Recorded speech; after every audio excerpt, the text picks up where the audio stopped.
Bonjour à tous. Aujourd'hui, une histoire très intéressante vous attend. Et avant qu'elle ne commence, je voudrais vous demander d'aimer et de vous abonner à ma chaîne. L'homme est allongé par terre. Il y a beaucoup de sang partout. Les mains de quelqu'un se tendent pour l'aider. Un feu brûle à proximité. Il y a un incendie dans la maison.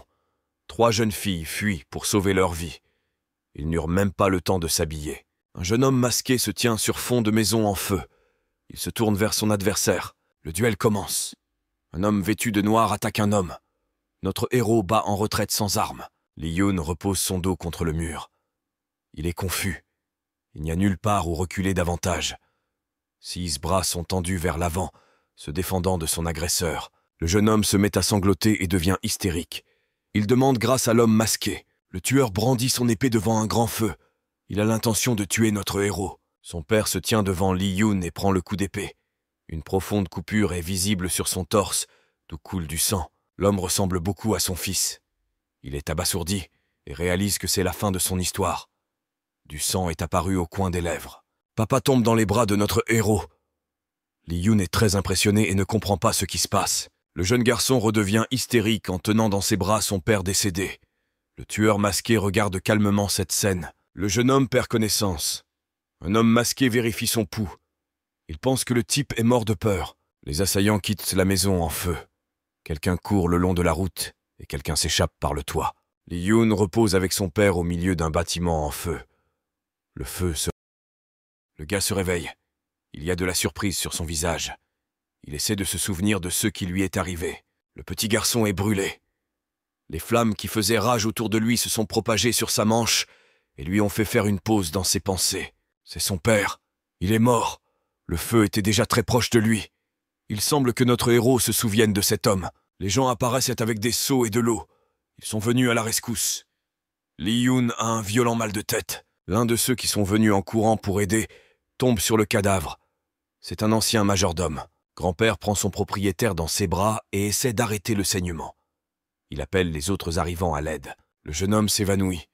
Cette fois, il le fait exprès, réalisant que c'est exactement ce qu'un lâche devrait faire. Enfin, Lee Yoon peut se taire. Il boit du thé et réfléchit calmement à ce qui s'est passé. L'enfant, en lui, est très en colère.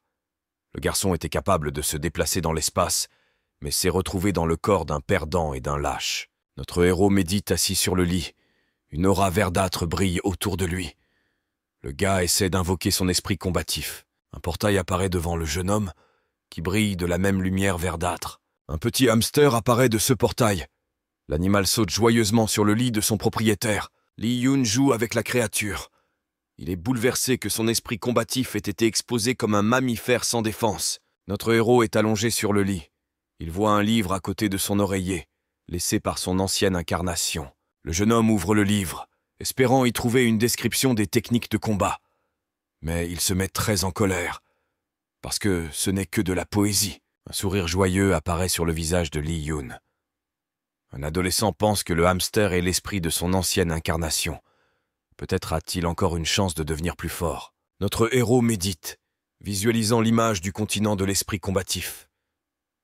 Le jeune homme tente d'attirer une créature forte. Personne n'apparaît sur le lit. Lee Yoon n'a pu appeler personne. Il a l'air bouleversé. Le jeune homme visualise désormais de forts esprits combatifs. Il espère que cela aidera à invoquer une créature plus forte que le hamster. Le gars a l'air inquiet.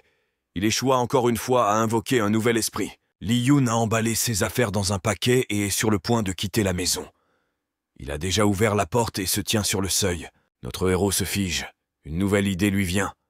Peut-être qu'adopter une approche différente serait utile. Or, la jeunesse représente les choses terrestres. Sa nouvelle incarnation vient de cet endroit. Le grand sage, le roi Singe, apparaît. Cet esprit sera plus fort qu'un simple mammifère. Le garçon est content. La nouvelle créature devrait l'aider à devenir plus fort et à apprendre les arts martiaux. Les poings de Lee Yoon se serrèrent. Le jeune maître ressent la volonté de la créature qu'il a réussi à invoquer. Sun Wukong habite le corps de notre héros. Le mec sent sa puissance. Il peut désormais devenir un maître. Le jeune homme brise la planche d'un seul coup. On peut voir le plaisir sur son visage. La chambre de notre maître est détruite à cause de l'entraînement. Le majordome entre en courant. Quelqu'un est venu chez la famille Lee. Le garçon sortit avec le domestique pour saluer les invités. On peut voir la surprise sur son visage. Un représentant de la famille Go et sa suite se tiennent devant la maison. Notre héros les rencontre sur le seuil. Lee Yoon place un mouchoir sur le visage de l'invité. On dirait que Goran est l'assassin de son père. Le visiteur est très mécontent de ce geste du propriétaire de la maison. Les gardes du corps de la personne endeuillée sont prêts au combat. Notre jeune maître sourit et fait semblant de ne pas avoir reconnu le bourreau de nuit. Les deux personnes sont calmes. Ils parlent assis dans la maison. Goran invite le jeune propriétaire à vendre son bien. Lee Yoon rit de la suggestion de son invité. Le montant proposé est inférieur à une mine derrière la maison. Le représentant de l'autre famille est en colère. Tout le monde pense que notre héros est un lâche. Goran voulait régler ce problème avec ce stupide garçon lui-même. Le gars fait une contre-offre. Il veut défier le représentant de la famille Go. L'enjeu est la propriété de la famille Lee. Le tueur de sang-froid repart satisfait du nouvel accord. Le majordome ne peut retenir ses larmes. Il est sûr qu'il deviendra bientôt le serviteur du nouveau maître. Lee Yoon s'agenouille devant le cercueil de son père. Il se prépare à un nouveau défi. Il y a un sourire sur le visage du maître. Le nouvel esprit fort des arts martiaux est déjà difficile à contenir. Il attend le combat. Dans la cour de la famille Go, un homme se repose tranquillement sur un transat en compagnie de deux filles. La jeune beauté rit. Elle pense que le jeune maître Lee est un lâche et ne viendra pas au duel. Notre héros apparaît soudainement et défonce la porte. Il défie Goran au combat. Le combattant en vêtements sombres est calme. Ran sait que son niveau de combat est bien plus élevé. Lee Yoon refuse. Le maître est déterminé. 6 poings sont serrés en position de combat. L'assassin arrogant invoque son esprit combatif. C'est un tigre. L'homme est satisfait de l'effet produit. Notre gars frappe le tigre en plein dans la mâchoire. Des gouttes de sang volent sur les côtés. Le représentant de la famille Go frappe à la poitrine du jeune homme. La force d'impact est très élevée. Lee Yoon recule de plusieurs mètres et atterrit tête première sur l'asphalte. Goran, sans même utiliser toutes ses forces, a réussi à vaincre notre héros. Mais le jeune maître parvint à se relever. L'esprit combatif de notre maître utilise des courants d'énergie chauds. Le jeune homme ne ressent aucune douleur du coup. Le tueur est surpris que le type ait résisté à son coup et ait pu se relever. Un adversaire dangereux s'apprête cette fois à frapper beaucoup plus fort. Son tigre est prêt à se battre. Le moral du méchant frappe durement notre héros. Lee Yoon ne peut pas repousser une telle attaque. Le jeune homme est vaincu à terre.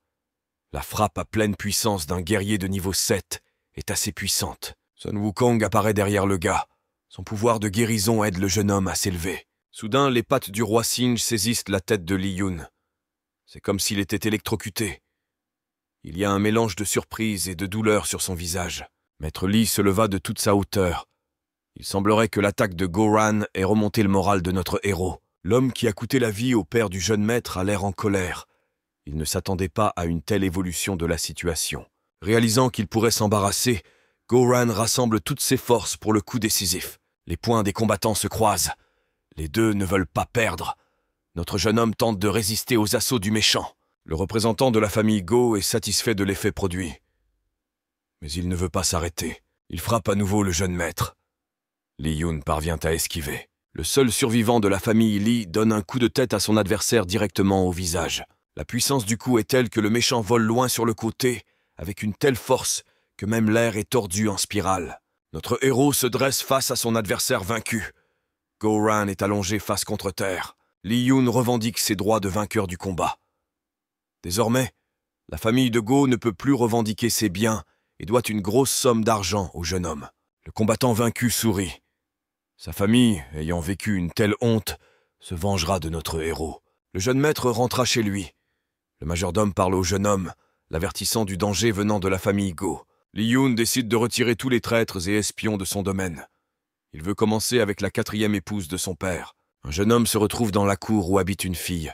Le gars est déterminé, les poings serrés. La belle rencontre son invité devant le miroir. Notre héros constate la beauté de la jeune fille. La jeune belle-mère salue gentiment Yoon, embarrassée. Le gars cache son regard. Lee Yoon demande fermement à la fille comment elle passe son temps. Delightful est particulièrement frappé par les soupçons du garçon. Notre maître décide de tout vérifier lui-même. Il prend dans ses bras la jeune fille surprise.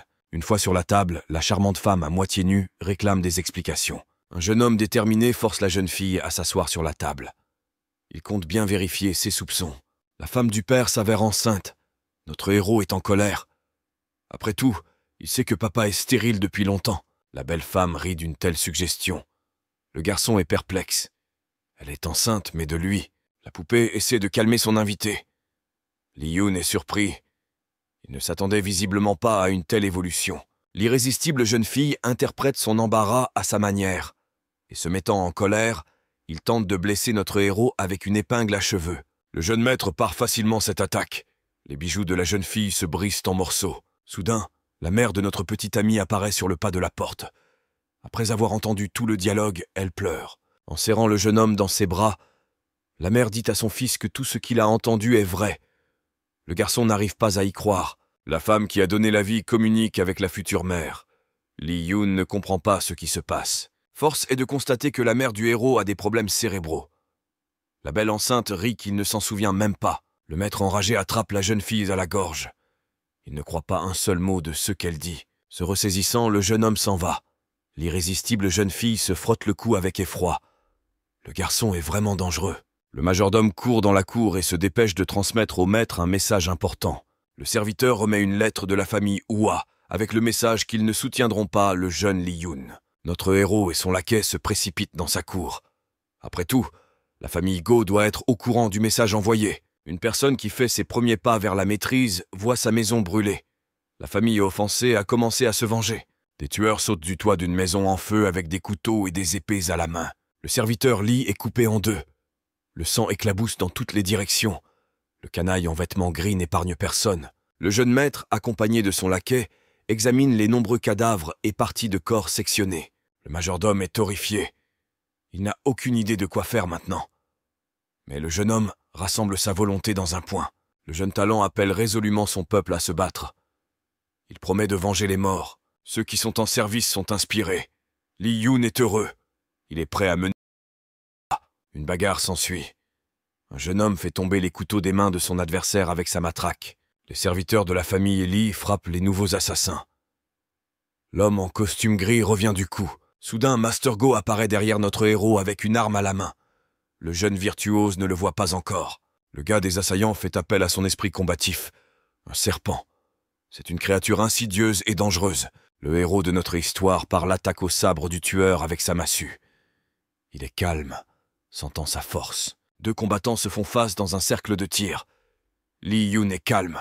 Son adversaire fait appel au courage. Un homme masqué pointe un serpent vers notre héros. Il est déterminé. Le jeune artiste martial arrête la bête en insérant son arme dans sa gueule. Un jeune homme talentueux jette son club à terre. Le venin de serpent, comme l'acide, ronge le manche. Le maître de la famille Go ne permet pas à Li Yun de reprendre ses esprits. Il attaque immédiatement le jeune homme à coups de couteau. Notre héros arrête les couteaux à main nue. Son esprit combatif lui donne de la force. Le jeune talent est indemne. Seul le sang coule de petites coupures sur ses mains. Le tueur est surpris par le niveau de notre maître. Le jeune virtuose Li a augmenté son niveau et, utilisant le pouvoir de Sun Wukong, riposte à la mâchoire. Le méchant insidieux revient en arrière, brisant le mur avec son dos. C'est une victoire définitive. Li Yun se tient debout devant son adversaire vaincu. Son peuple se réjouit de la victoire. L'aura de son esprit brille autour du jeune homme. Les serviteurs vaincus de la famille Go s'enfuient effrayés. Ils n'ont aucune chance contre notre héros. Un gars talentueux et ambitieux se réjouit sincèrement de la victoire. Désormais, personne n'osera offenser les représentants de la famille Li. Soudain, le jeune homme reçoit un violent coup dans le dos, utilisant une technique de combat du vieux maître. Le jeune homme recule, percuté et brisant l'asphalte avec son dos. Le jeune Li a été vaincu d'un seul coup. C'est l'aîné de la famille Go. Le gardien aux cheveux gris des traditions anciennes est calme et serein. Les gens en costume sombre sont heureux. Ils ne s'attendaient pas à ce que l'ancien maître se joigne au combat. Hua Shenshu a pris notre héros dans ses bras. Elle regarde l'aîné avec reproche. L'ancien rit avec sa suite. S'il a vaincu un homme, alors il peut certainement gérer une fille. Ayant vu beaucoup de choses en son temps, l'ancien fait appel à son esprit combatif et se prépare à frapper. Il jette sa paume en avant, mais la belle repousse l'attaque d'un doigt. Ce mouvement de la belle femme suffit à assommer le sage. Du sang jaillit de la bouche. La jeune fille explique aux hommes qu'elle est venue chercher son mari. Elle est confiante et prête à se battre. Les représentants de la famille Go partent en disgrâce. Ils ne veulent pas non plus s'impliquer dans la famille Hua. Notre héros pense que cette créature divine est son amour.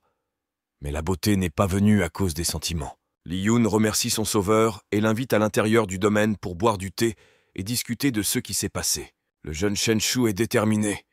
Elle avance tandis que le jeune maître admire la jolie silhouette. Pendant que le jeune homme profite de la charmante déesse, sa femme lui propose de mettre fin au contrat de mariage. Notre maître est émerveillé par cette proposition. Cela signifie non seulement la perte de sa femme, mais aussi le soutien de sa famille. La fille est calme. S'il refuse, il peut essayer de supporter ses techniques ou mourir. Le héros accepte avec joie l'offre du jeune guerrier. Le gars a confiance en ses capacités. Le premier coup de paume porté à la poitrine fait cracher du sang par la bouche du jeune homme. Li Yun réussit ce test. Et même si ce n'était que le premier, le maître est prêt à continuer. Notre héros se concentre et fait appel à sa combativité. La charmante dame est prête à continuer. La belle épouse porte le même coup, mais bien plus fort. Le jeune homme accepte résolument cette technique. Malgré le soutien de son esprit, le jeune maître parvient à peine à se tenir debout. Mais il propose quand même de conclure l'affaire. Pour la dernière tentative, Hua Shenshu appelle son assistant et utilise la magie. Un portail apparaît devant la poitrine du gars. Li Yun ne s'attendait pas à un tel tournant. La belle ne veut plus battre son mari. Au lieu de cela, elle enverra son esprit directement dans la tête de la personne en herbe. Le renard blanc, la créature de notre fille, saute directement dans le portail. Grâce à lui, l'esprit entrera dans le subconscient du héros. Maître Li cache son essence à l'intérieur, un petit hamster. Le garçon est en colère parce qu'un animal faible est sans défense. Notre héros a peur. Si son esprit meurt dans le subconscient, il restera fou pour toujours. Un renard assoiffé de sang attaque un mammifère effrayé. Elle ouvre la bouche pleine de dents. Soudain, la bête blanche est frappée à coups de matraque. Cet esprit vole sur plusieurs mètres de côté. Notre hamster est heureux de son sauvetage inattendu. Cette attaque a endommagé l'esprit combatif de Li Yun. Il tient une massue dont une extrémité va directement dans le portail situé dans la poitrine de notre héros. L'aide de notre être ne s'arrête pas là. Sun Wukong met directement la main dans le subconscient du jeune homme. Le roi singe attrape sans ménagement le renard effrayé et le claque sur le parquet. Le sang coule du coin des lèvres de Hua Shenshu. Elle éprouve la même douleur que son animal magique. Le gars se réjouit de la victoire. Il a résisté à 3 coups de sa compagne et lui propose désormais ses conditions. Le jeune homme remet à sa femme le contrat de mariage et s'engage à y mettre fin. Il y a un sourire sur son visage. La jeune beauté prend l'accord. Elle est perdue. Pourquoi cette personne fait-elle cela même si elle a gagné la dispute? Notre héros explique calmement qu'un vrai homme doit compter sur lui-même et ne pas exister aux dépens d'une autre famille. Une jeune fille tente de comprendre comment son mari a percé le secret de sa 3e frappe, mais il quitte calmement la pièce. Déjà dans une autre pièce, Li Yun ordonne à la servante Li de servir l'invité afin qu'elle puisse panser ses blessures. Hua Shenshu apparaît sur le pas de la porte. Elle a des nouvelles importantes pour Monsieur Li.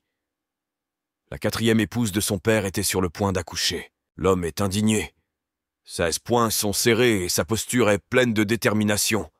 Il doit découvrir de qui est l'enfant ou empêcher la naissance. Notre héros rattrape sa belle-mère. Si l'enfant n'est pas de Li Yun, autorisé à s'approprier la succession à l'avenir en changeant de famille. Le jeune maître demande qui est le père de l'enfant. La jeune maman rit. Elle ne veut pas révéler ce secret. Notre maître ne peut pas permettre cela. Il est déterminé. Alors que la fille se sent insouciante, Monsieur Li concentre toutes ses forces dans son poing et veut frapper la jeune fille au ventre. Soit elle dira la vérité, soit il n'y aura pas d'enfant. Maman tomba par terre de surprise. Elle a peur que le jeune homme puisse faire ça. La belle Shenshu arrête son mari. La fille semble vouloir dire quelque chose. La 4e épouse du père pleure. Elle a longtemps gardé rancune pour elle. Son mari était effectivement stérile. Nos héros sont sceptiques. Ils ne croient pas à la sincérité de la future maman. Une femme effrayée montre une pilule magique qui a permis à son mari d'avoir une progéniture nombreuse. Li Yun est un peu perplexe. Ce médicament a la force du tigre et du loup. Mais une seule personne peut le faire. C'est le créateur du dragon tigre. C'est seulement auprès de lui que vous pourrez découvrir la vérité sur la pilule. Mais il a un mauvais caractère. Notre héros essaie d'avoir l'air confiant devant sa femme, mais il s'inquiète toujours. Le jeune maître se tient sur Tiger Dragon Mountain. Avec un sourire, il salue les personnes debout au pied des escaliers. Les gardes agissent avec arrogance. Il représente les intérêts du Créateur et interroge les nôtres sur la raison de sa venue. Le jeune homme salue respectueusement ces personnes et dit qu'il est venu voir le maître pour une question personnelle. En réponse, les serviteurs se contentent de rire. Ils considèrent le jeune homme comme un paria de la famille Li et qu'il est venu demander de l'aide à leur maître. Un garçon intelligent leur montre un lingot d'or et le propose pour un passage vers la montagne.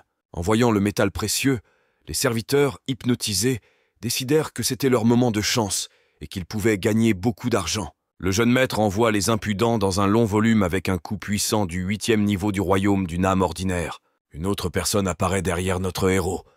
Ce vieil homme a l'air calme et confiant. Li Yun se retourne brusquement et, prêt à attaquer, demande qui est ce sage aux cheveux gris. Un homme doté de l'expérience de la vieillesse invite les jeunes à la montagne, au palais du créateur du dragon. Après avoir gravi la montagne, notre héros s'approche d'un monsieur qui médite sur une pierre dans la cour. Le propriétaire du château demande pourquoi le jeune seigneur de la famille Li a visité sa montagne. Le gars dit qu'il est venu remercier le grand maître pour la pilule qu'il a donnée à son père. Le seigneur aux cheveux bleus rit. Il se souvient comment il l'a donnée au chef de la famille Li, le père de notre héros. Notre héros remercie le créateur et en profite pour demander de l'aide dans la lutte contre la famille Go. Le propriétaire de la montagne réfléchit à une proposition intéressante. Après tout, après avoir absorbé la famille Li, les Go deviendront plus forts et pourraient rejoindre la famille Gu. Li Yun est heureux de voir que le créateur le comprend. En s'unissant, ils seront capables ensemble de faire face complètement à l'ennemi commun. Soudain, l'assistant du souverain aux cheveux bleus présente un couteau sous la gorge du garçon. Notre héros est perdu. Le propriétaire de Dragon Mountain doute qu'un si jeune garçon soit digne de combattre aux côtés du vieux maître. Le jeune homme accepte cet argument et s'apprête à démontrer ses capacités. Le jeune homme frappe le sage puissant et le serviteur de la famille Gu avec sa paume. Leurs paumes se rencontrent, libérant une énorme énergie d'impact. Li Yun est tendu. C'était comme s'il rencontrait un mur de béton. Le combattant aux cheveux gris s'est avéré être un adversaire puissant. Le créateur des dragons observe calmement le combat. Notre gars invoque son esprit combatif. Sun Wukong apparaît et élève le niveau de combat du jeune maître. Chaque nouveau combat ne fait que le rendre plus fort. Le jeune homme utilise ses nouvelles capacités et repousse son adversaire d'un coup puissant. Maître Gu est surpris par la vitesse de cultivation de Li Yun et remercie l'invité pour sa compréhension et son respect. Notre héros promet de le surprendre encore plus dans une véritable bataille et se réjouit en attendant la victoire sur sa famille détestée. Le jeune talent quitte le palais du créateur du dragon tigre, promettant enfin qu'il informera lui-même la famille Gu du nouvel accord. Li Yun est arrivé à la maison Gu et s'est tenu devant les serviteurs de la famille et les a salués. Notre maître est arrivé chez le chef de famille pour lui transmettre sa proposition. Le jeune homme est respectueux, calme et serein. Le majordome s'oppose à cette rencontre. Il croit qu'un perdant avec un esprit de hamster a rencontré l'aîné du clan. En réponse aux objections du jeune homme, le courtisan de la famille Gu oppose l'un des serviteurs à Li Yun. Le serviteur a l'air confiant. Il invoque le loup, son esprit combatif. Il lui semble qu'un combat avec un perdant ne sera pas difficile. Soudain, le roi singe, l'esprit du jeune maître Li, apparaît et élimine le loup sans trop de difficulté. Notre héros porte un coup direct à la mâchoire du type arrogant. Il a du sang qui sort de sa bouche. Le combattant arrogant revient avec une telle force qu'il se cogne le dos contre le mur de la maison. Tout le monde est très surpris. Le majordome de la famille Gu invoque son esprit combatif, le dragon. Maintenant, notre gars est digne de l'honneur de combattre un adversaire puissant. De nombreux portails apparaissent autour de Li Yun, d'où l'on peut voir les pattes du dragon. Le jeune homme a peur. Il ne s'attendait pas à une telle magie. Chacune de ces pattes de chaque portail frappe le jeune maître. Des dizaines de techniques douloureuses agissent simultanément. Le jeune homme n'est pas séduit. Il résiste à cet assaut. C'est maintenant à son tour de montrer de quoi le nouveau maître de la famille Li est capable. Notre héros concentre sa volonté et prend une position de combat. Il n'abandonnera pas la victoire si facilement. Le serviteur de la serre estime qu'il a un avantage sur un jeune du 9e niveau du royaume de l'âme ordinaire. Li Yun invoque la puissance de son esprit combatif. Sun Wukong est calme avec son propriétaire. Ils sont prêts à se battre. Butler Gu frappe notre gars à la poitrine. Mais le jeune homme bloque sereinement cette attaque. À son tour, Maître Li frappe son adversaire à la poitrine. C'est tel que l'onde de choc diverge en cercle sur les côtés. Le maître du clan Gu affronte le sort de son jeune serviteur. Il est plaqué contre le mur et ne peut plus se battre. Notre héros a remporté une autre victoire. Il est désormais digne de rencontrer le chef du clan vert. Un autre serviteur Gu apparaît dans l'embrasure de la porte. Il dit au jeune Li Yun que le propriétaire de la maison est prêt à le rencontrer. Pendant ce temps, au domaine familial Go, le chef du clan rencontre son aîné. Une conversation sérieuse les attend. Le chef de Go a l'air calme. Il est convaincu qu'un garçon faible ne pourra pas arrêter ses projets d'absorption de la famille Li. La seule chose qui inquiète le propriétaire de la maison est Hua Shenshu. Elle a aidé Li Yun, et le chef de sa famille pourrait ressentir la même chose. Un autre membre du clan se joint à la conversation. Il est sûr que la famille Hua n'aidera pas le jeune maître. Il a soudoyé le gérant du domaine Li et sait que la belle Shenshu a agi sans l'approbation de son clan. L'aînée ne sait pas pourquoi elle est alors venue voir notre héros. La jeune beauté a-t-elle vraiment des sentiments pour Li Yun? Mais le chef du clan Go est sûr que la sage-famille ne se disputera pas avec lui à cause d'une bêtise. Et puis le jeune maître sera comme un oiseau en cage. Et la même chose finira par lui arriver. Pendant ce temps, au domaine du jeune héros, la belle Hua Shenshu était sur le point de partir. Le chef du clan l'a appelée en urgence. Li Yun a préparé un cadeau pour sa femme. La jeune fille ouvrit la boîte et regarda à l'intérieur. Rien de spécial, mais l'essentiel est l'attention. Notre beauté bénéficie de tels soins de la part d'un homme. Elle se réjouit et repart de bonne humeur. Caché derrière un arbre, l'espion regarde la jeune femme quitter la maison familiale de notre héros. Soudain, une silhouette apparaît derrière ce méchant. Le coquin est très excité. Personne ne devrait être autorisé à révéler son secret. L'espion rusé saisit un couteau et est prêt à affronter le visiteur soudain. Il se retourne rapidement pour frapper. Le propriétaire de la maison l'attrape. Li Yun est très en colère. Il ne permettra à personne d'espionner son territoire. Le jeune maître jette facilement le scélérat d'une main, avertissant ses maîtres que les espions ne seront pas tolérés dans la maison du clan Li. Après cela, déjà dans la pièce, son majordome vient voir notre héros avec une nouvelle importante selon laquelle une attaque se prépare sur le domaine. Le jeune homme est prêt à une telle évolution de la situation. Il sort dans la cour et appelle tous ses serviteurs. Notre héros voit une foule de serviteurs du clan Go rassemblés autour de sa maison et sur le toit. Tout le monde est venu avec des armes. Li Yun ordonne à son escouade de guerriers d'attaquer. Il est déterminé à reprendre sa maison aux assaillants. Une foule de gens, certains portant des masques et d'autres sans, se sont précipités les uns sur les autres, les armes à la main. Un jeune combattant armé d'une matraque disperse hardiment la foule des assaillants. Sa force est grande et sa détermination suffit à toute la famille. L'aîné de la grande maison de Go rejoint la bataille. Il invoque son esprit combatif, un énorme ours polaire. Notre héros parvient à esquiver l'attaque d'un ennemi sérieux. Le gars saute sur le côté et adopte une position défensive. L'aîné ne répétera pas cette erreur. Désormais, son coup sera rapide et fort.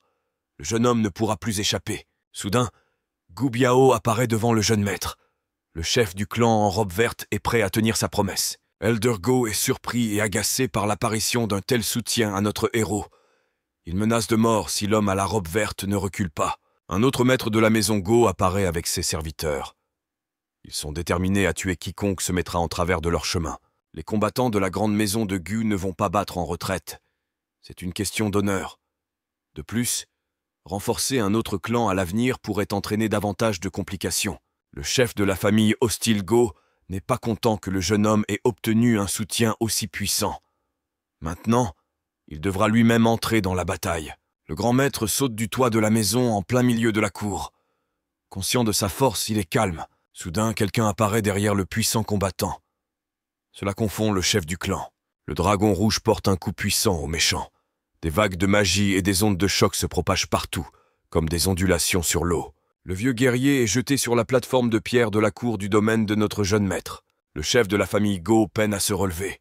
Il ne peut pas comprendre qui est cette personne qui a pu infliger un coup aussi puissant. C'est le créateur du dragon tigre. Il sourit que le propriétaire de la maison Go ne puisse pas le reconnaître. Le dragon rouge est près derrière le seigneur. Le créateur explique au maître surpris que Monsieur Li lui a promis la moitié des biens de la famille Go. « Dans ce cas, tu devras mourir », dit le chef de la famille et invoque son esprit. Un tigre blanc à 2 têtes. Cette créature inhabituelle frappe le dragon avec la magie de la glace. Le créateur est en colère, essayant de résister à la magie la plus puissante. Un tigre féroce attaque un serpent volant alors qu'il est enchaîné. Les 2 bouches pleines de dents sont prêtes à mordre la glace avec la création qu'elle contient. Le dragon fait fondre la glace grâce à sa magie. Il semble qu'un simple regard de colère puisse faire fondre les chaînes froides. Le lézard rouge frappe le tigre blanc comme neige avec sa queue enflammée. La créature à 2 têtes se tord de douleur. Le chef de la famille Go accepte sereinement l'attaque de l'ennemi. Puisque le créateur a décidé de mourir, qu'il en soit ainsi. Le grand maître concentre toute sa puissance. Il est prêt à utiliser la technique la plus dangereuse de son arsenal. Elder Go s'envole du sol. Le dangereux tigre augmente considérablement en taille. Il semble que le grand créateur de Dragon Tigre devra également utiliser toutes ses forces. Mentalement, il se prépare au combat le plus important. Tigre face au dragon. Les deux créatures possèdent une magie puissante. Les deux créatures sont prêtes à s'entre-déchirer. Soudain, un autre monstre blanc à pleines dents apparaît. C'est la magie du fractionnement. Le dragon rouge ne peut pas être intimidé par les chiffres. Il regarde ses ennemis dans les yeux et attaque avec des boules de feu. La magie du cerf-volant frappe les deux tigres. La troisième balle fonce vers son propriétaire. Mais l'une des créatures des neiges utilise sa magie de glace et éteint la flamme du dragon tigre. Le tigre bondit vers le haut avec ses pattes puissantes, prêt à riposter. Le lézard libère un puissant flux de flammes magiques depuis son immense gueule. Même l'enfer n'est pas aussi chaud que le chemin de cette dangereuse queue orange. Le tigre était prêt pour cela et, avec l'aide des forces du froid, dissipe le feu et saute sur le dragon. Deux énormes mâchoires dentées saisissent simultanément la bête volante par la gorge. Rouge est dans une agonie extrême. Le chef du clan Go est content de lui. Il anticipe la victoire et dit adieu à son adversaire condamné. Mais le créateur n'est pas si simple. Son expérience de combat est bien supérieure à celle de l'aîné. Le propriétaire de Dragon Mountain est très en colère. Le grand guerrier lui-même peut contrôler l'élément feu. Il récupère une sphère de feu magique. Mr. Go ne s'attend pas à un tel tournant. Les flammes les plus puissantes frappent le maître du clan et son esprit combatif. Satan lui-même envirait une telle chaleur. Le propriétaire de l'ancien clan vole loin et des tourbillons de feu, accompagnés de pierres et de vent, tournent autour de lui. Master Go frappe le mur avec une telle force qu'il brise les pierres en petits morceaux. L'impact provoque l'effondrement du mur et le chef du clan des robes grises est enterré sous des rochers. Le bruit et la poussière se répandèrent au loin. La main du maître malchanceux surgit de sous les décombres. Mais il n'est pas prêt à accepter la défaite. La voix de la famille Go existe depuis des centaines d'années, et le puissant guerrier n'abandonnerait jamais la victoire à son adversaire. Mais le créateur du Milan royal est déterminé. Il prend son sabre et adresse un dernier salut au vieux guerrier. L'acier froid transperce le dos d'un homme fort et propriétaire d'une autrefois grande famille. C'est la fin du clan Go. Après la bataille, le jeune seigneur Li Yun repose sur les marches de son palais. Il est fatigué, mais sa famille est vengée. Le créateur aborde notre héros de manière détendue. Il sourit. La puissante famille a cessé d'exister. Le jeune maître est également content. Après tout, ce sont ses efforts qui ont rendu ce jeu possible. Deux camarades rient et s'encouragent avec des mots chaleureux. Désormais, leur vie sera complètement différente. Le sage aux cheveux bleus rappelle au gars la promesse de recevoir une partie des biens de la famille Go. Et son nouvel ami est heureux de tenir parole. Mais le créateur du dragon ne sait pas quoi faire de cette partie de sa nouvelle entreprise. Après tout, il ne sait pas vraiment comment se débrouiller. Li Yun conseille à son ami de vendre la propriété à la famille Gu. Ils seront peut-être prêts à payer un bon prix. Pendant ce temps, le grand maître du clan de la robe verte médite dans son château. Un joyeux serviteur apparaît sur le seuil de la pièce. Il est pressé de transmettre la bonne nouvelle au propriétaire. La famille Go est terminée. Désormais, leur clan deviendra la force la plus puissante de la ville. Le serviteur a du mal à contenir ses émotions. Mais le chef du clan Gu est prudent. Il comprend que des mesures inconsidérées pourraient priver sa famille de l'avantage dont elle a bénéficié. Le maître en robe verte donne l'ordre de collecter et de préparer autant d'argent que possible. Il rachètera tous les biens du clan vaincu. Et puis, sa famille deviendra la plus forte de la ville. Incapable de retenir ses émotions joyeuses, le seigneur de cette maison brise sa statue d'un seul coup violent. En même temps, notre héros réfléchit chez lui. Et bien que le majordome soit heureux que le clan Li ait survécu et soit devenu plus fort, le jeune maître s'inquiète pour l'avenir. Le domestique est légèrement surpris. Après tout, nous devons nous réjouir de cette issue des événements. Mais Li Yun s'approche calmement de la table et prend les ustensiles d'écriture. Un jeune homme écrit une lettre à sa bien-aimée pour lui demander de l'aide pour trouver 2 maîtres du Holy Soul Realm d'au moins le 1er niveau. L'assistante du propriétaire est très surprise. Pour son argent, une famille peut embaucher un combattant d'au moins niveau 5 dans la ville. Mais le jeune seigneur du domaine explique calmement à son majordome que la famille Gu ne devrait pas être au courant. Vous devez vous préparer à l'avance aux éventuelles difficultés. Le vieux serviteur est très satisfait de la prévoyance de son maître. Il a encore beaucoup à apprendre du jeune maître. Pendant ce temps, notre héros est venu dans la cour de Li Jieshen. Li Yun veut parler à l'un des anciens de son clan. Le jeune maître offre une généreuse rémunération au guerrier s'il peut s'installer dans le royaume de la Sainte-Âme. Le combattant est reconnaissant envers le monsieur pour sa générosité, mais se demande ce qu'on lui doit. Il n'a encore apporté aucune contribution au développement de la famille. Maître Lee explique à Ji qu'il est prêt à motiver l'aîné à accomplir des exploits pour la gloire du clan à l'avenir. Le jeune guerrier remercie Lee Yoon et lui jure allégeance de tout son cœur. Il fera tout le nécessaire pour devenir un membre digne de la famille. Après cette conversation, notre héros peut enfin se reposer. Il s'effondre dans son pastel, anticipant un long et doux sommeil. Un coup frappé à la porte de son appartement fait lever le monsieur. C'est Lee Yinin, la mère de notre maître. Une jeune fille malade mentale, ignorant les difficultés endurées par sa famille, demande allègrement à son fils de lui attacher ses nattes. Lee Yoon accepte volontiers d'aider son invité inattendu. Une demande aussi innocente ne fait que lui apporter de la joie. Maman est très heureuse de l'aide. Elle s'approche très près du propriétaire de la maison alors qu'il est assis sur son lit. Un jeune homme tresse les cheveux de la belle, réfléchissant à sa situation et à la maladie de sa mère. Elle est tellement insouciante. Elle ne se soucie de rien. Monsieur Lee est un peu gêné par une telle proximité avec un corps féminin chaud. Soudain, notre belle arrête ses effusions musicales. Elle avait un nouveau désir pour son fils. Maman soulève son chemisier et demande au jeune homme de lui gratter le dos.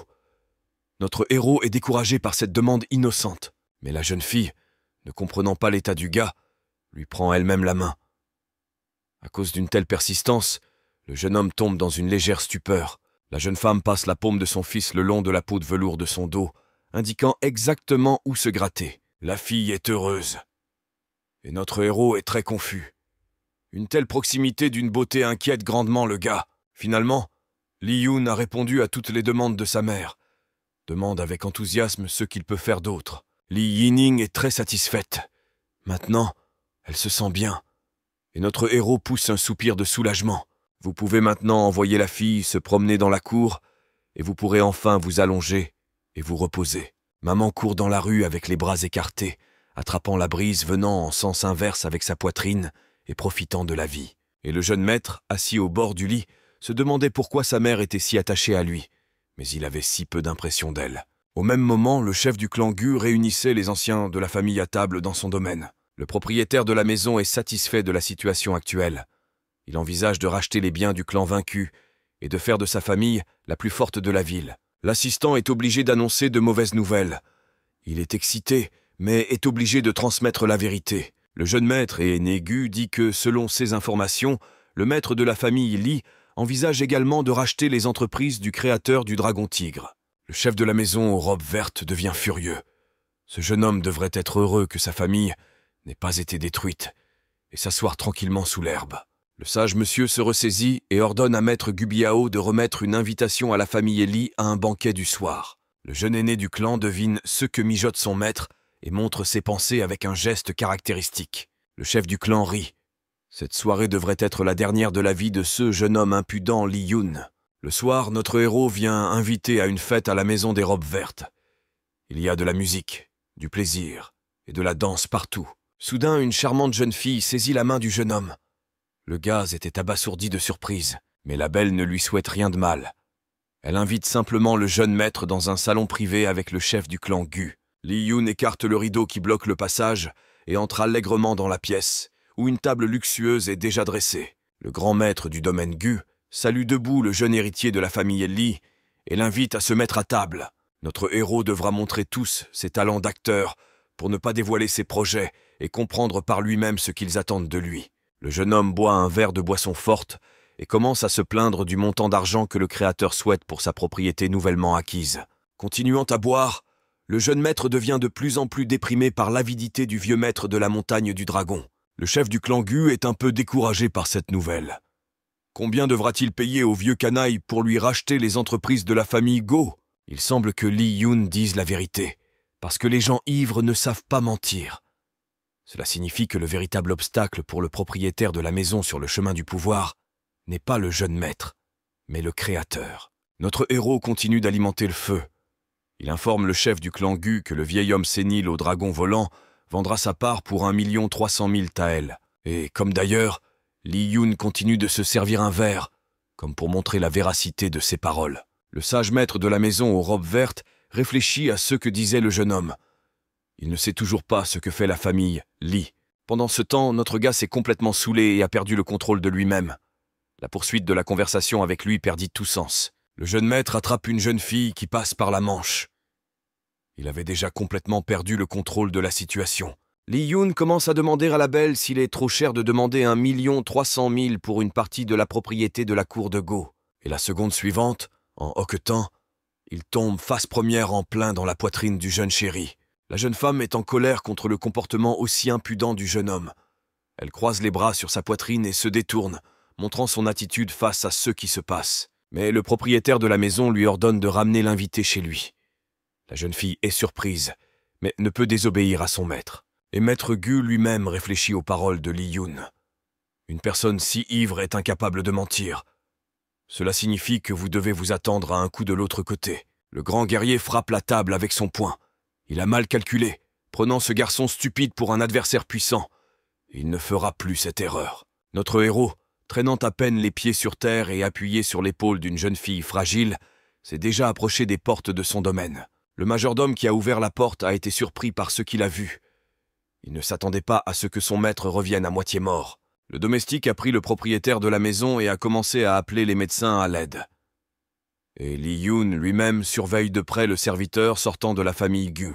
Dès que la jeune fille a disparu, le jeune maître lui-même s'est levé, et, comme si de rien n'était, s'est mis à rire de ce qui se passait.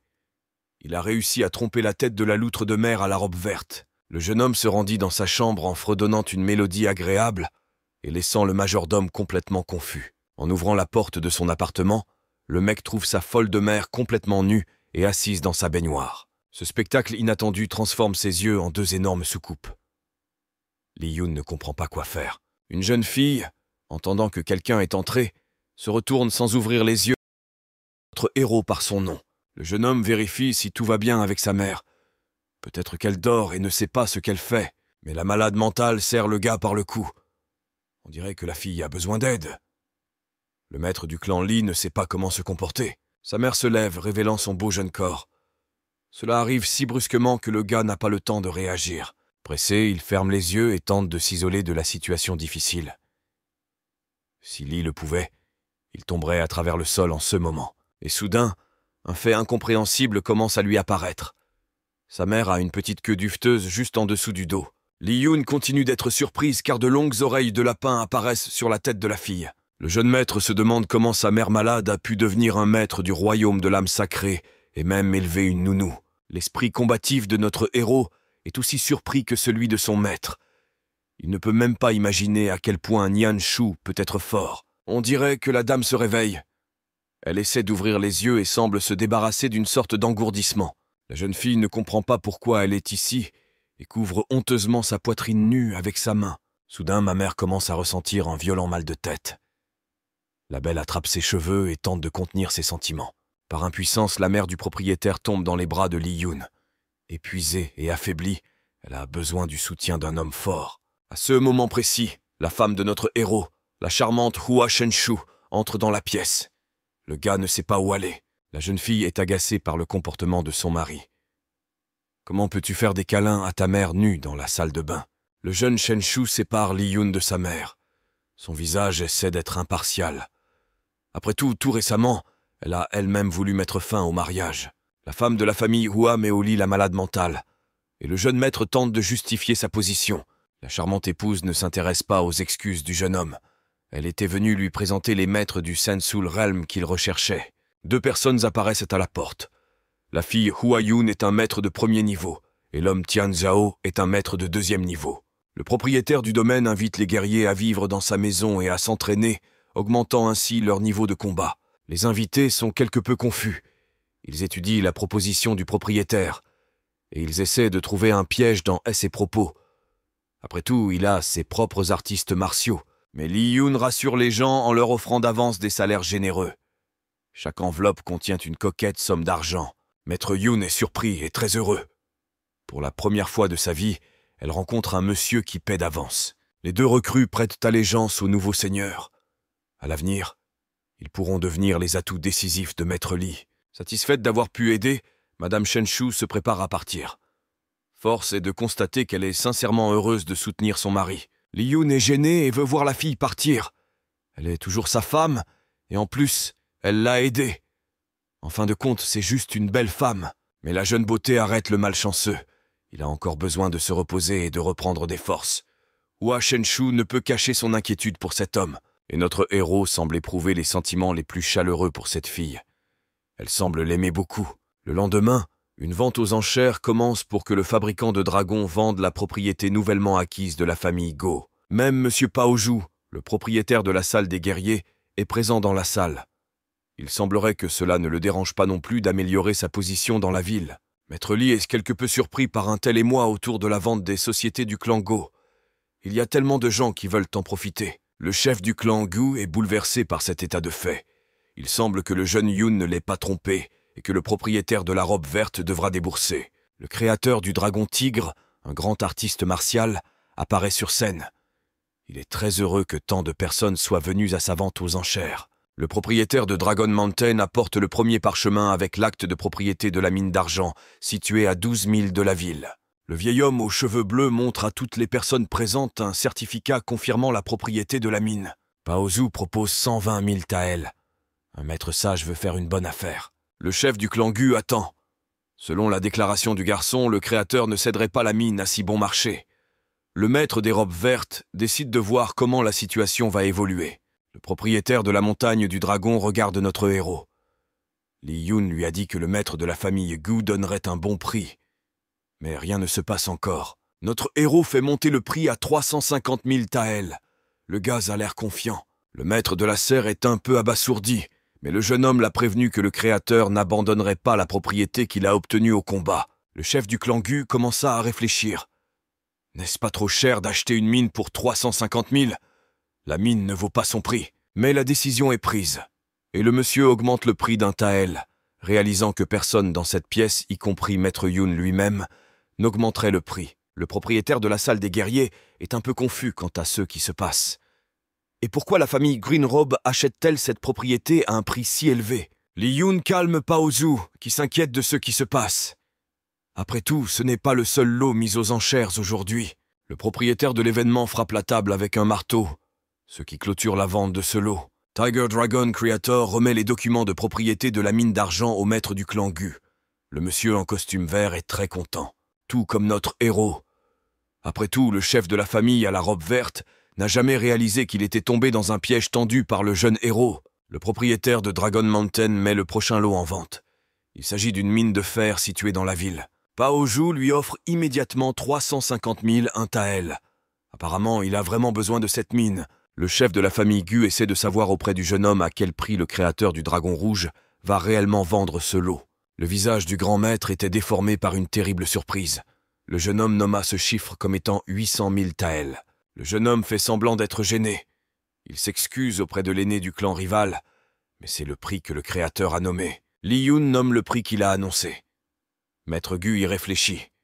Le chiffre est assez important, mais il sait à quel prix le propriétaire du dragon vendra réellement l'objet. Satisfait, le maître dragon tigre demande si quelqu'un souhaite enchérir davantage. Il y a de la joie sur son visage. Après tout, celui qui remportera le lot aura un bon avantage. Il y a des discussions confuses dans la salle. Les gens pensent que le jeune maître Li est fou de dépenser autant d'argent. Et si quelqu'un en propose plus, ce sera un véritable idiot. Le chef du clan Gu se décide et fixe le prix à 800 000 un tael. Le coût est élevé, mais le sage veut renforcer sa famille et ne veut pas donner le sort aux autres. Un marteau frappe la table. La mine fut vendue au maître des robes vertes. Personne d'autre ne voulait proposer son prix. Li Yun est concentré. Les enchères ne sont pas encore terminées. Bien qu'il ait déjà réussi à forcer la famille Gu à payer plus d'1 million pour 2 mines faibles, il devra être très prudent à l'avenir. The Dragon Maker propose le troisième et dernier objet de cette vente aux enchères. Il s'agit d'un magasin de vente au détail en centre-ville. Une main d'homme apparaît dans le dos de notre héros. L'homme est persistant. Le jeune maître du clan Li réfléchit attentivement à la situation. Vous devez faire pression sur le vieil homme, mais ne pas vous tromper. Le chef du clan Gu demande à un jeune camarade combien le créateur envisage de vendre le dernier lot. Il n'y a plus de surprise sur son visage. C'est la peur. Le gars a mentionné le chiffre d'1 million de taels. Notre héros explique à son nouvel ami que cette fois-ci, ce n'est pas le créateur qui a fixé le prix. La famille Li a ses propres projets pour cette boutique. Le monsieur à la robe verte est furieux. Il s'avère que le jeune homme avait prévu pendant tout ce temps de retirer ceux débouchés à la famille Gu. Li Yun s'excuse, mais il doit prendre soin de sa propre famille. C'est son devoir, et le jeune homme ne pouvait faire autrement, pensa sérieusement le vieux maître en costume vert. Ce n'est qu'un petit magasin, mais il est situé en centre-ville. Le jeune maître peut en bénéficier grandement à l'avenir. Notre héros voit l'indécision du chef de Gu. Il décide de pousser le vieux maître à trouver la solution dont il a besoin. Li Yun donne le prix à 1 million de taels. En même temps, il a ajouté qu'il ne permettrait à personne d'enlever ce sort à sa famille. Les spectateurs présents dans la salle ne marchandent pas du tout. Ils sont devenus de simples observateurs. Aucune personne censée ne paierait autant d'argent pour des entreprises assez médiocres. Sans cacher son plaisir, le créateur du Dragon Tigre demande si quelqu'un d'autre est prêt à proposer son prix. Ou la boutique ira au clan Li. Notre héros est très nerveux. Le vieil homme a encore des doutes. Si le maître des robes vertes ne surenchère pas sur le prix, tout le plan du jeune homme échouera. Le sage maître du clan Gu se décide enfin et augmente le prix d'un tael. Son visage est déformé par la douleur, mais il est obligé de veiller à renforcer sa famille et à affaiblir les autres. Un léger sourire apparaît sur le visage tendu du jeune maître. Son jeu dangereux a été joué à 100%. Tous les enchérisseurs sont très mécontents. Ils sont venus aux enchères en vain. Tous les lots sont allés au clan Gu, et le vieux maître était content de ses acquisitions. Il lui semble qu'il a pris les lots au prix minimum auquel le créateur était prêt à vendre ses biens. Le vieil homme aux cheveux bleus est exceptionnellement inspiré. Il a réussi à vendre toutes les propriétés acquises à des prix très gonflés. Et tout cela grâce à ce jeune homme. Li Yun ne cache pas non plus son plaisir. Après tout, il a réussi à déjouer le chef du clan et à le forcer à payer beaucoup trop cher pour les lots. Le gars rappelle au créateur leur accord, que le maître dragon donnera 20% des bénéfices au jeune maître pour l'aider à vendre les entreprises. Notre héros recherche l'un des coffres remplis de taels. Il contient exactement la part de Li dans ces transactions. Le créateur du Dragon Tigre est furieux de l'impudence du jeune homme. On dirait qu'il ne va pas donner de l'argent au gars. Li Yun explique à son ami qu'il s'agit de leur co-entreprise, et si le chef du clan Gu découvre que tout était un coup monté, ses camarades auront un ennemi puissant. Le propriétaire de la montagne du dragon sourit. Le jeune homme n'osera pas dire la vérité, car alors la famille Li sera menacée. Ce à quoi notre héros s'oppose. Son clan sera bel et bien en danger, mais des problèmes bien plus graves attendent le créateur. Après tout, le propriétaire de la salle des guerriers peut également se renseigner sur les enchères fictives. Le créateur réfléchit fébrilement à ses options. Le vieux maître aux cheveux bleus n'a d'autre choix que d'être d'accord. D'une manière ou d'une autre, les 80% restants représentent encore bien plus que ceux qu'il aurait pu obtenir sans le jeune homme perspicace. Li Yun est très heureux de la façon dont tout s'est passé. Avec ce genre de capital de départ, la renaissance de la famille Li n'est pas loin. Déjà dans la cour de leur maison, les serviteurs du jeune maître sont surpris et heureux de ce que leur maître a apporté avec lui. Le jeune maître ordonne à son majordome de déposer tout l'argent dans le trésor familial. Le vieux serviteur accepte fièrement le trésor. Il pourra épargner son argent en toute sécurité. Li Yun arrête le grand-père idiot.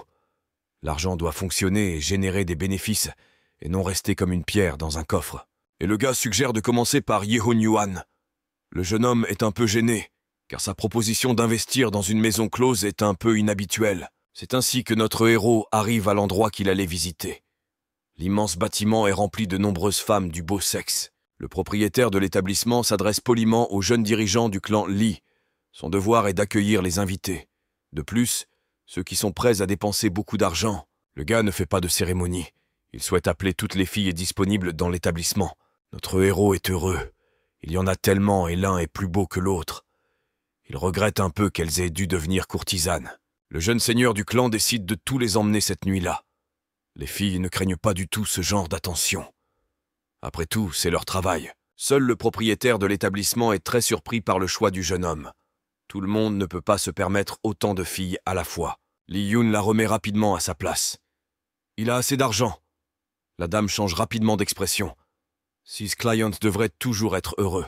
Déjà dans une pièce séparée, les beautés s'approchent de notre maître, le séduisant au passage avec leurs formes séduisantes. Le jeune souverain arrête brusquement les belles jeunes filles. Ce n'est pas vraiment pour cela qu'il est venu ici. Le propriétaire du domaine Li interroge les filles sur leur vie et leur travail. Le gars essaie d'avoir l'air confiant. Cette affaire est trop importante pour lui. Les jeunes femmes se mettent immédiatement à pleurer et à se plaindre que tout le monde les offense. Le propriétaire de l'établissement prend pour elles la quasi-totalité des bénéfices. Li Yun essaie de calmer les filles bouleversées. Et pour cela, il a une proposition intéressante. Un homme veut voler les reçus des jeunes filles et les libérer. Les beautés sont surprises et reconnaissantes d'un tel altruisme. Et ils préviennent que les reçus sont conservés dans la boîte du propriétaire. Le jeune maître rit des avertissements des filles. Ne veulent-ils pas vraiment la liberté? Les jeunes vierges tombent à genoux et remercient le gars pour son intention de les sauver. Il ne voulait en aucun cas offenser ce monsieur. Toutes les beautés s'inclinent devant notre héros. Ils essaient de se faire pardonner d'avoir osé douter des pensées de Li Yun. Mais les filles ne savent pas quoi faire si elles deviennent libres. Après tout, elles ont été réduites en esclavage dès leur enfance, et elles ne savent rien faire d'autre que plaire aux hommes. Monsieur Li leur offre la protection de sa famille et la possibilité de travailler sous sa protection. Le jeune maître ajoute 2 conditions supplémentaires. Il n'y a pas de reçu pour l'esclavage, et seuls les clients lui versent des commissions. Tous les gains restent acquis aux jeunes. Les jeunes filles n'en croient pas leurs oreilles. Ils ne pouvaient pas imaginer que quelqu'un leur fasse une offre aussi généreuse. Et quand les beautés réalisent à quel point elles ont de la chance, elles se précipitent immédiatement vers le jeune homme avec joie et gratitude. Ce sera un accord gagnant-gagnant. Et maintenant, les belles jeunes filles seront reconnaissantes et donneront au jeune chef du clan Li un plaisir qu'il n'a jamais reçu auparavant. Au bout d'un moment, tous embrassés, notre héros entre dans une pièce sombre. Il réussit à peine à échapper à l'étreinte brûlante. Cela semble être la chambre principale de la maison Yihun Yuan. Le jeune maître recherche une boîte contenant des reçus selon lesquels des jeunes filles se sont livrées en esclavage. La dame d'or, tenant fermement la précieuse boîte dans ses mains. C'est probablement ce que recherche ici le héros de notre histoire. L'hôtesse dort très profondément. Le jeune maître de la famille, Li, sort facilement de ses mains la boîte de documents. Mais soudain, un homme apparaît derrière Li Yun. On dirait que c'est l'amant de la fille endormie. Il est également un maître du royaume des âmes ordinaires de niveau 8. Notre héros sourit. Il n'a même pas pensé à se cacher. Et il était prêt pour une attaque surprise. D'une rapidité inhabituelle, le jeune maître brandit son poing, visant directement la tête de son adversaire inattendu. Le veilleur de nuit n'a même pas le temps de réagir. La vitesse du jeune maître Yun est incroyable. Son poing frappe droit dans la mâchoire. Le garçon attrape son adversaire, le tenant par derrière.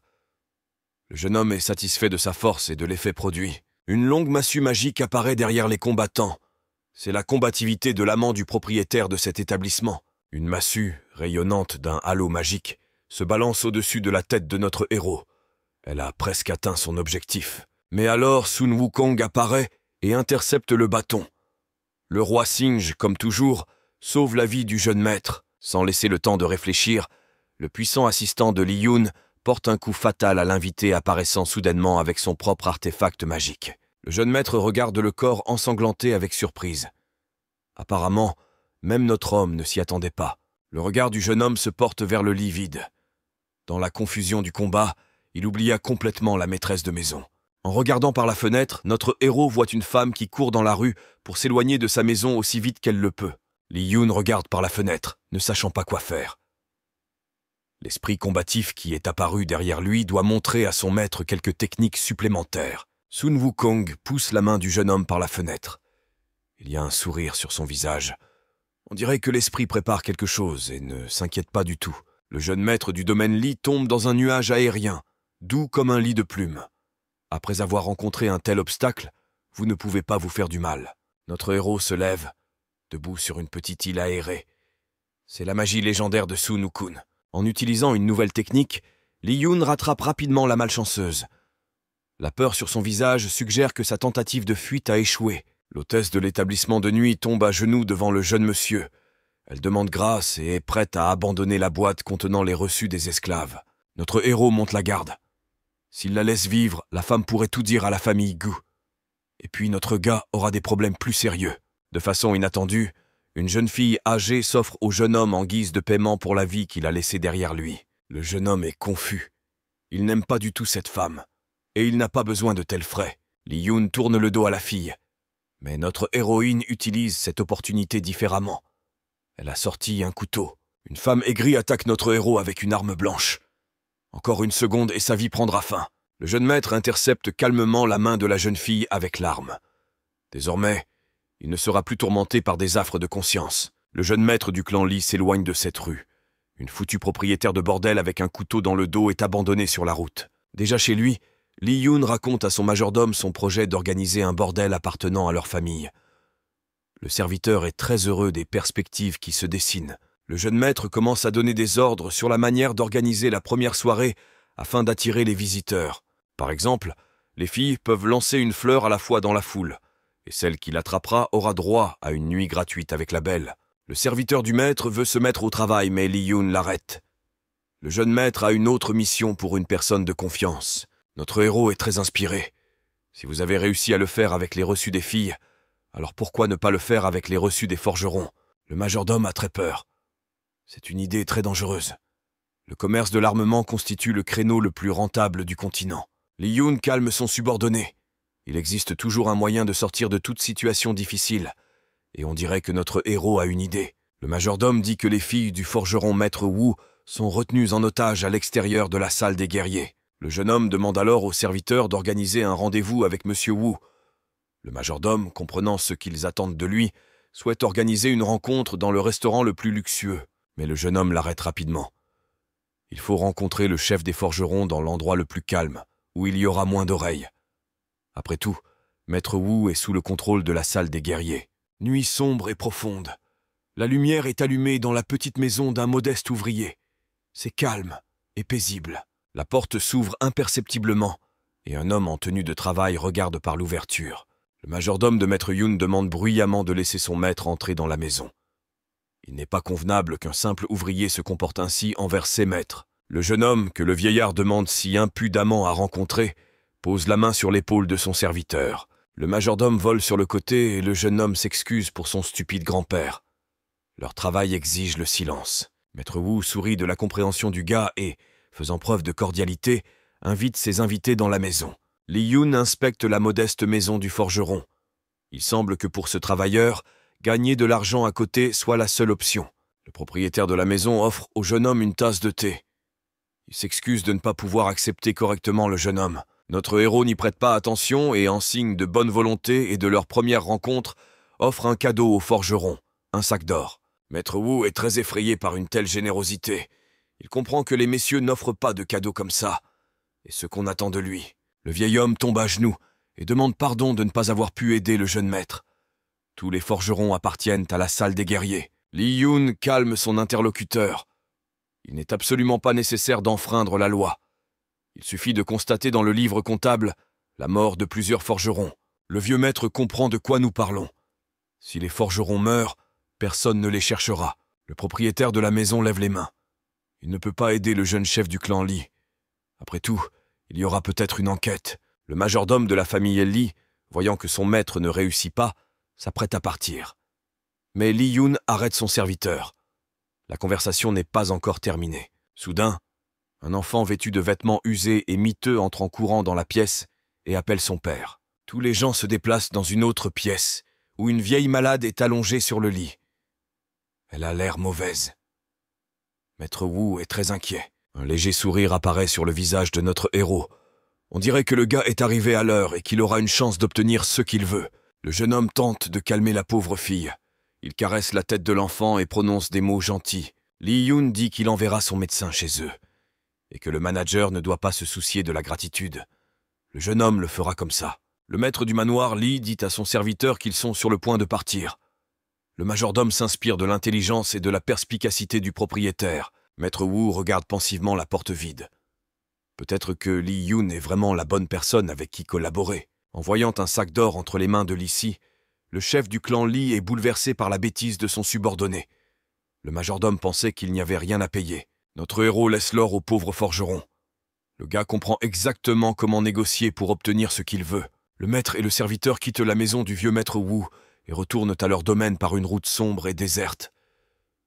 Il est temps de se reposer. Dès le lendemain matin, Lee Si vient chez son maître avec des nouvelles importantes. Notre héros se relève, essayant de se réveiller rapidement. Entre les mains du majordome se trouve une liste des 10 meilleurs forgerons avec leurs familles. Dans la matinée, le gérant du forgeron a envoyé ce papier au domaine familial Lee. Les deux personnes sont très heureuses de la façon dont les choses se passent pour leur clan. Leurs efforts communs commencent à porter leurs fruits. Pendant ce temps, les anciens se sont réunis au domaine du clan de la robe verte pour discuter de questions urgentes importantes. Les espions ont réussi à découvrir que le meurtre du propriétaire du bordel et la disparition de 10 forgerons de la salle des guerriers étaient l'œuvre de la famille Lee. Le chef du clan Gu est en colère. Il a commis l'erreur de faire confiance au jeune homme. Maintenant, la famille du jeune homme gagne en pouvoir et la famille des robes vertes a perdu beaucoup d'argent aux enchères. Les maîtres d'arts martiaux se rassemblent dans la cour du domaine Gu. Le clan Lee doit être frappé avant de pouvoir nuire à ceux qui sont rassemblés. Le chef du clan, confiant dans sa victoire imminente, ordonne aux autres de le suivre. Les hommes en costume vert sont assez puissants pour détruire la famille impudente. Brisant la porte du domaine Li Yun à coups de poing, le chef du clan Gu, les yeux rouges de colère, cherche le jeune maître pour le tuer. L'aîné des robes vertes arrête le gentleman aveugle. Les maîtres de l'ancien clan Gu regardent la foule se rassembler dans la cour du palais. Les soldats en combinaison verte sont très surpris et ne comprennent pas ce qui se passe ici. Et les personnes les plus influentes de tout le continent se sont réunies au domaine. Ils sont assis à table et semblent attendre quelque chose. Le propriétaire de la cour, le jeune maître Lee, apparaît et invite avec un sourire les nouveaux arrivants à prendre place. Le chef du clan Gu est abasourdi par ce qui se passe. Personne n'a invité sa famille et il s'est retrouvé ici par hasard. Notre héros feint un sourire.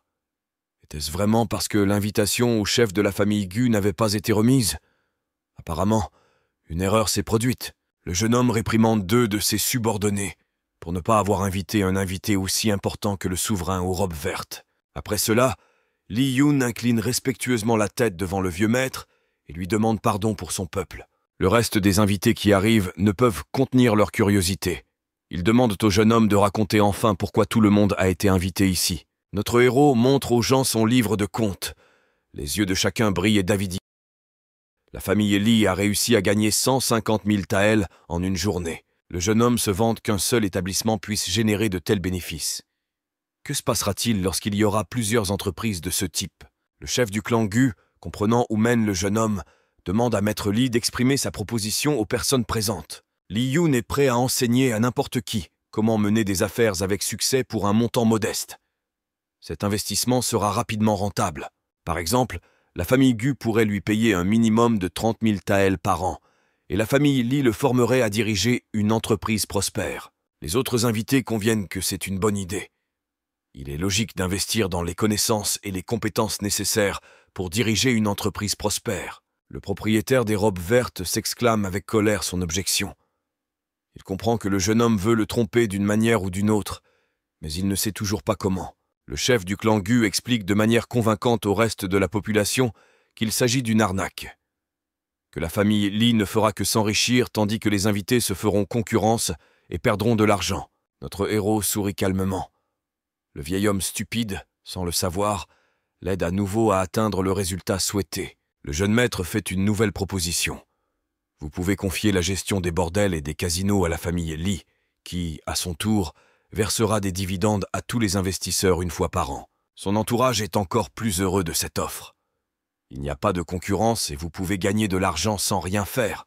Li Yun interroge le vieux maître en costume vert sur ses objections. Mais le chef du clan Gu n'a rien à dire. C'est pourquoi il se met en colère. Des mains affluaient de toutes parts avec des chèques de personnes souhaitant investir dans une entreprise rentable. Le maître de la serre est désemparé. Il semble que de ses propres mains, il ait aidé un autre clan à obtenir un monopole complet sur le secteur des jeux de hasard. Le jeune homme, avec un sourire satisfait sur le visage, s'approche du chef de la famille Gu. Pour un invité aussi important, le gars a une offre spéciale. Li Yun, avec un plaisir non dissimulé, permet au clan Gu de se lancer dans ce business avec un investissement minimum d'1 million de taels. Le vieux maître n'a rien à dire. Il quitte le domaine offensé. Après tout, sa famille n'avait plus d'argent liquide après la vente aux enchères. Pendant ce temps, le jeune homme se met à table avec les convives. Il a une autre nouvelle intéressante pour ceux qui arrivent. Les invités sont agacés et surpris. Une proposition aussi intéressante comporte-t-elle vraiment des pièges? Et ils devront abandonner l'idée de gagner de l'argent avec les dividendes. Mais notre héros est une nouvelle complètement différente. Tout le monde sait qu'il existe 9 niveaux de cultivation dans le royaume des âmes vivantes. Et Li Yun est le maître de toutes les âmes du 10e niveau. Le jeune homme demande à son majordome de fermer la porte de la cour. Aucun regard indique ce qui va se passer ici maintenant. Le jeune maître invite son combattant engagé Wu à s'entraîner avec lui. Il y a un sourire sur le visage du gars. Il a confiance en ses capacités. Mais Maître Hua, un autre guerrier travaillant pour la famille Li, intervient dans la conversation. Elle veut que son maître la combatte. Notre héros est surpris par une telle demande. La jeune fille a-t-elle vraiment peur que son collègue blesse accidentellement leur maître? La belle rousse commence à trouver des excuses. Elle ne voulait pas offenser son propriétaire ni douter de sa force et de son courage. Li Yun arrête le flot de paroles flatteuses qui lui sont adressées et invite le combattant à se battre. La jeune fille concentre ses pouvoirs magiques et frappe d'abord avec son poing vers l'ennemi. Le jeune maître esquive facilement un coup direct. Il est recueilli et concentré. Le jeune maître rassemble également sa volonté dans un point et se balance pour son attaque. Maître Hua est prêt et se prépare à contre-attaquer en réponse. Leurs poings se rencontrent, libérant une boule de feu autour d'eux, accompagnée d'une onde de choc d'une force énorme. Aucun des combattants ne rejette sa main. La foule de spectateurs qui regardaient cela a été très surprise. Les gens ne peuvent pas comprendre comment une âme ordinaire peut résister à un combat avec une âme sainte. La guerrière est heureuse de ne pas avoir fait de mal à Li Yun. Mais elle ne comprend pas pourquoi une personne avec un niveau d'âme simple et insignifiant peut résister à une tonne de coups. Notre héros est content de lui. Et même s'il ne sait pas lui-même comment cela est possible, tous les invités ont vu qu'il possédait réellement le 10e niveau. Une foule d'invités se rassemble devant le jeune chef du clan Li et lui exprime son admiration. Désormais, non seulement ils coopéreront, mais ils respecteront également le jeune guerrier. Au bout d'un moment, le jeune homme s'entraîne dur dans son jardin. En chargeant d'énormes poids sur la barre, le gars dépasse de nouveaux niveaux de ses capacités. Un guerrier Hua confus s'approche de notre héros. Elle n'est pas surprise que le maître ait un niveau de combat aussi élevé. Il s'entraîne très dur tous les jours. Les jeunes se font face. La jeune fille est reconnaissante envers l'homme pour son travail et son salaire généreux. Mais elle se demande pourquoi Maître Li pousse si fort sa famille. Le propriétaire du domaine dit calmement à Maître Hua que le fondement du continent n'est pas l'argent, mais la puissance de combat. Celui qui l'a, les gens le suivront. Le jeune homme est inspiré. À l'avenir, il envisage d'organiser un championnat de guerriers pour sélectionner les meilleurs combattants pour sa famille. Le lendemain, le majordome de Li bat le gong, réunissant les gens pour faire une annonce importante. Le vieil homme annonce à la foule que le clan Li organise un championnat parmi les combattants et que les 100 meilleurs pourront trouver un emploi. Et le meilleur combattant remportera un demi-million de taels. Notre héros interrompt son serviteur et, pour qu'il n'y ait pas de malentendu, ajoute que le championnat n'est pas organisé pour l'embauche, mais pour les gens eux-mêmes, pour que les guerriers puissent apprendre les uns des autres. Le jeune maître invite tous ceux qui souhaitent participer au bureau d'inscription. Une foule enthousiaste s'est précipitée pour remplir les documents d'inscription.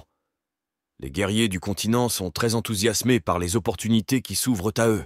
Après ces événements, Li Yun se tient à la porte d'une inconnue.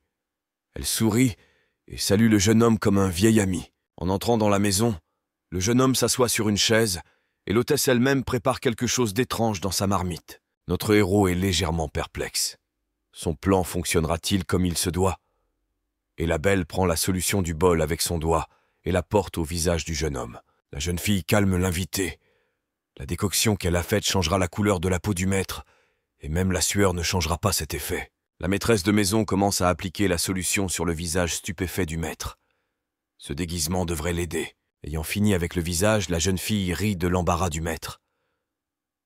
Apparemment, il craint de rester ainsi pour toujours. La belle commence à déshabiller notre héros, expliquant qu'un bain chaud peut à tout moment effacer la nouvelle couleur de peau. Mais le jeune homme n'a plus le temps pour ça. Une belle fille le déshabille. Après avoir allongé le gars sur le lit, la charmante beauté frotte la solution sur tout le corps de Li Yun. Notre héros est satisfait du résultat. Après avoir complètement changé et changé de vêtements, le maître et chef du clan Li se dirige avec confiance vers le bureau d'inscription au championnat continental des combattants.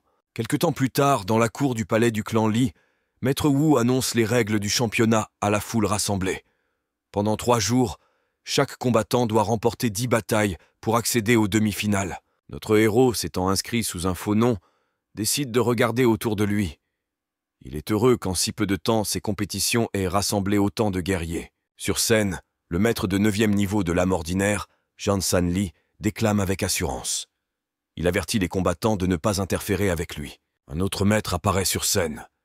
Ce petit homme défie avec audace le combattant arrogant. Maître Jean invoque son esprit combatif, un énorme taureau rouge, et accepte le défi. Sans réfléchir longtemps et sans permettre à son adversaire de reprendre ses esprits, le guerrier en gilet rouge envoie son taureau à l'attaque. Le coup puissant de la créature sur la poitrine du combattant fait sortir un tas de sang de la bouche de l'homme.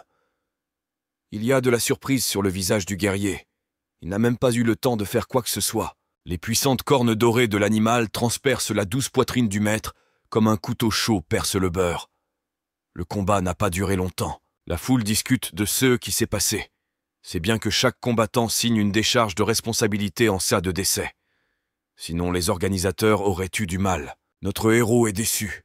Oui, le combattant est vraiment fort, mais il est trop cruel. Une telle personne ne peut pas se voir attribuer un poste important. Le vainqueur, voyant le visage insatisfait de notre maître, lui marche sur la main. L'homme défie Monsieur Lee. Le jeune propriétaire du domaine demande calmement, mais avec mépris, au combattant de retirer son pied de sa main. À condition que le jeune homme reste patient. Mais l'imbécile trop confiant pose plutôt son pied sur l'autre main de notre héros. L'impudent Jansan Lee se moque du jeune maître. L'homme à l'esprit du taureau invite à nouveau le guerrier à monter sur scène et à montrer de quoi il est capable. Soudain, à l'endroit où Li Yun venait de se tenir, il ne restait plus que de la poussière et un tas de pierres concassées. Le jeune maître apparaît sur scène. Il dit qu'il accepte le défi. Il est temps de donner une leçon à l'homme impudent. L'homme invoque son esprit combatif de taureau rouge et, comme lors du combat précédent, il se précipite immédiatement dans la bataille, ne permettant pas à son adversaire de reprendre ses esprits. Notre héros adopte calmement une position défensive.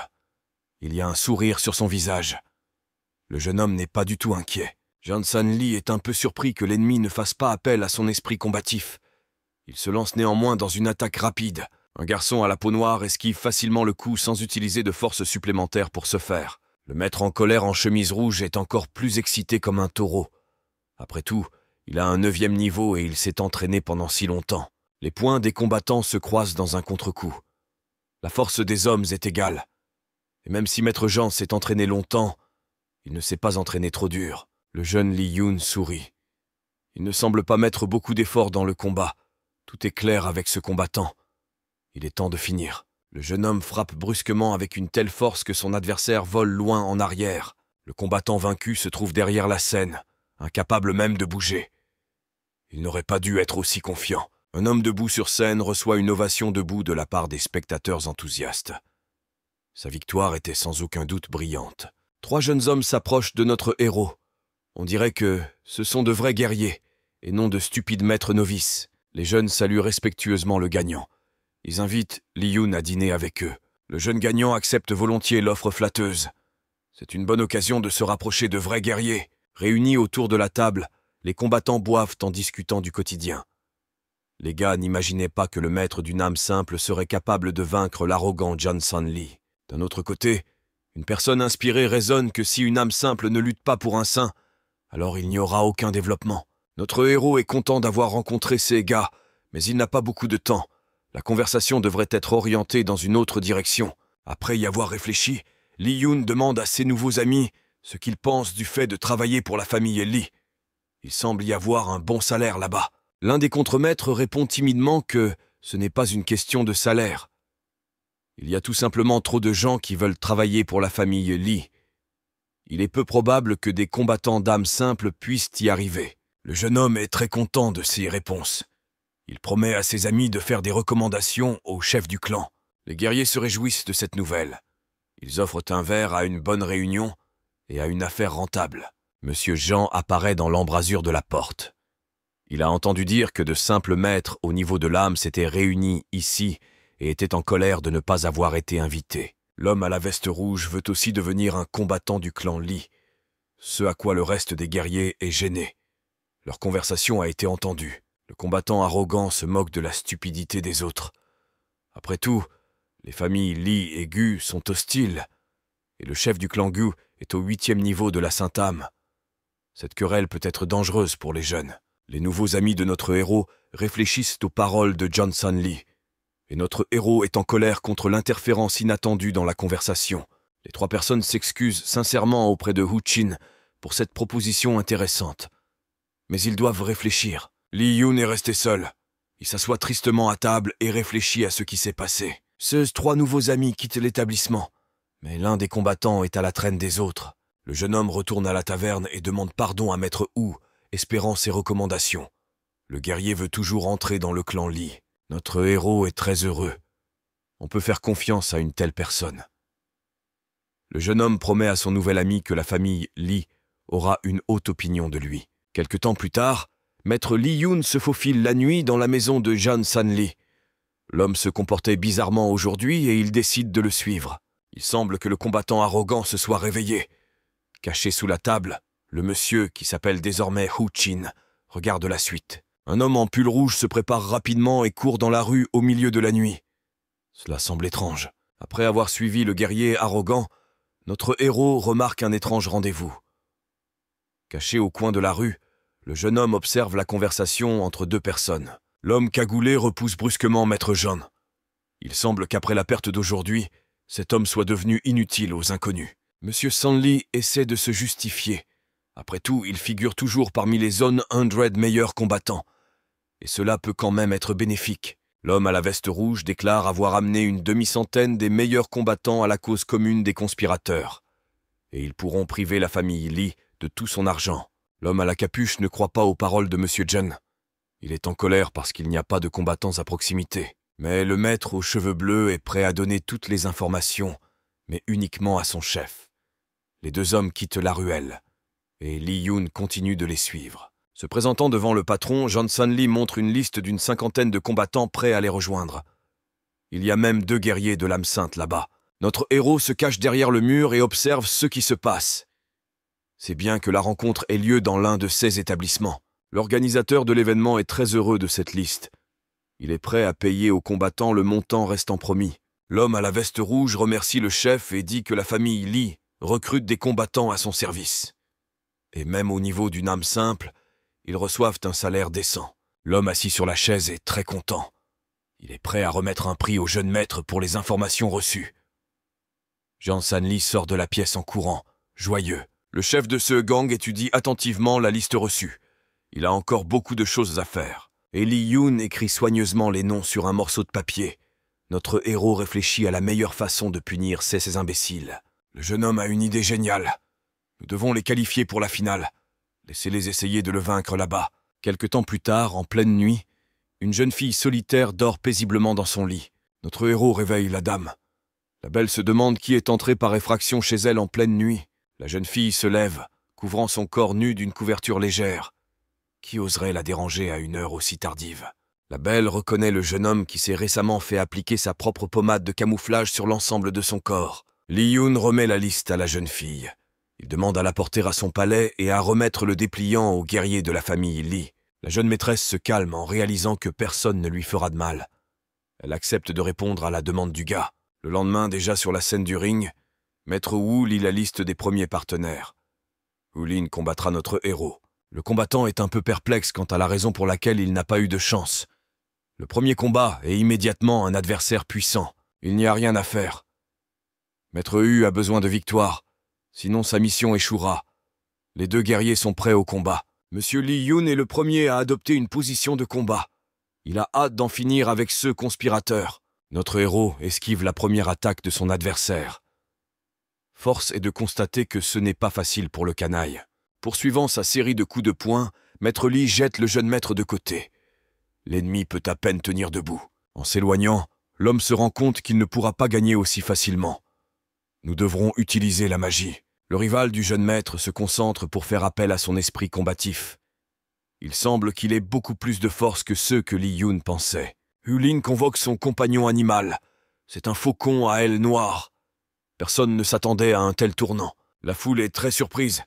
Après tout, c'est le niveau d'une âme sainte. Monsieur Li va maintenant traverser une période difficile. Maître Wu se demande comment un guerrier aussi fort a pu participer à la compétition. Maintenant, son maître doit s'efforcer de gagner. Pendant ce temps, Maître Hu fait un bond vers notre héros. Le scélérat a confiance en lui, car son adversaire n'est qu'au niveau d'une âme simple. Wu Xin esquive le mouvement dangereux.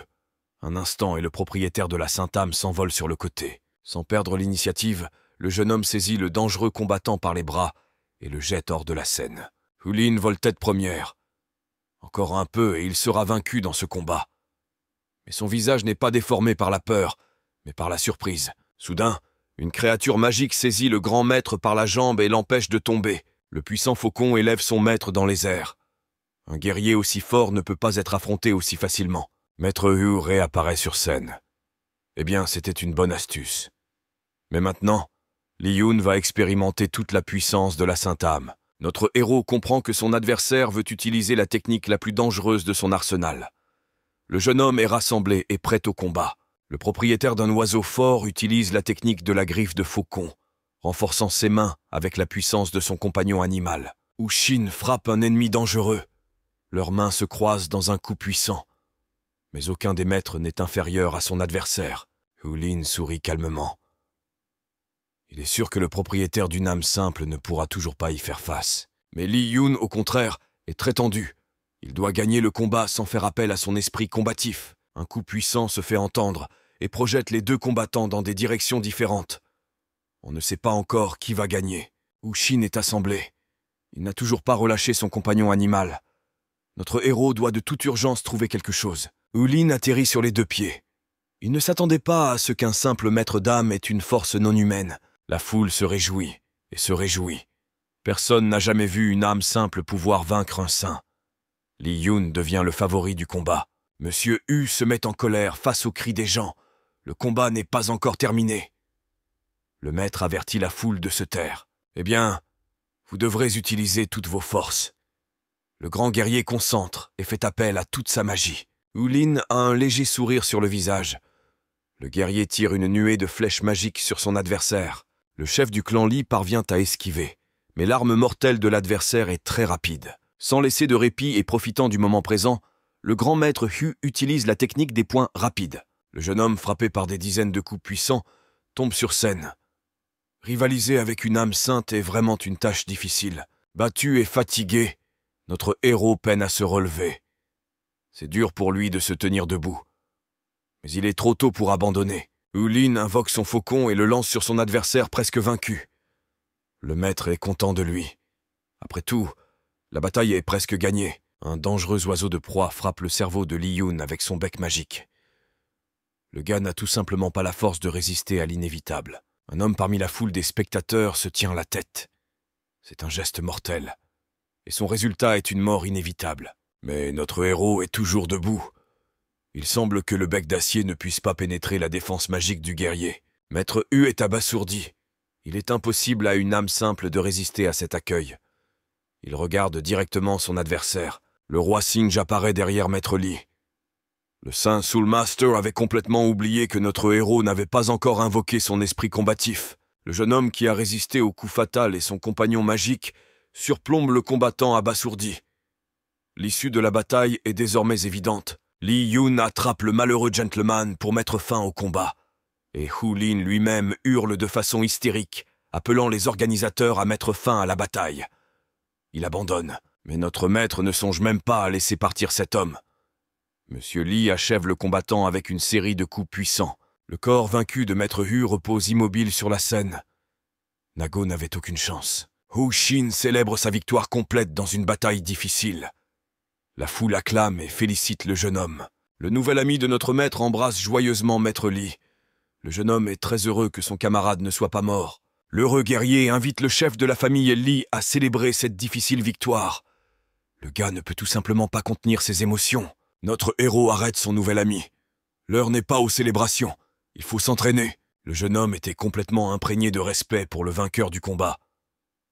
Une telle persévérance ne mérite que des éloges. Le reste des combattants rend également hommage à Maître Li Yun. Il devient un modèle parmi de nombreux guerriers. Enfin, le bonhomme déguisé peut se reposer et dormir paisiblement. Tous les travaux d'aujourd'hui sont terminés. Quelqu'un a frappé à sa chambre et Maître Li, endormi, ouvre une petite porte. C'est le nouvel ami de notre jeune homme. Le gars a très peur. L'homme suggère de courir. Li Yun prend le visiteur de nuit par la main et lui propose de lui montrer ce qui s'est passé là-bas. La peur apparaît sur le visage du jeune homme. Les tueurs sont déjà là. C'est Wu Lin qui veut se venger. Et il a amené avec lui 50 des meilleurs guerriers du championnat. Réalisant que notre héros ne peut pas s'échapper, l'homme propose de risquer sa vie et de distraire les assaillants sur lui-même. Mais le jeune maître Li regarde son ami avec un calme total. Il n'y a rien à craindre. Il devrait encore s'occuper de ces gens. Notre héros prend la lame du garçon effrayé.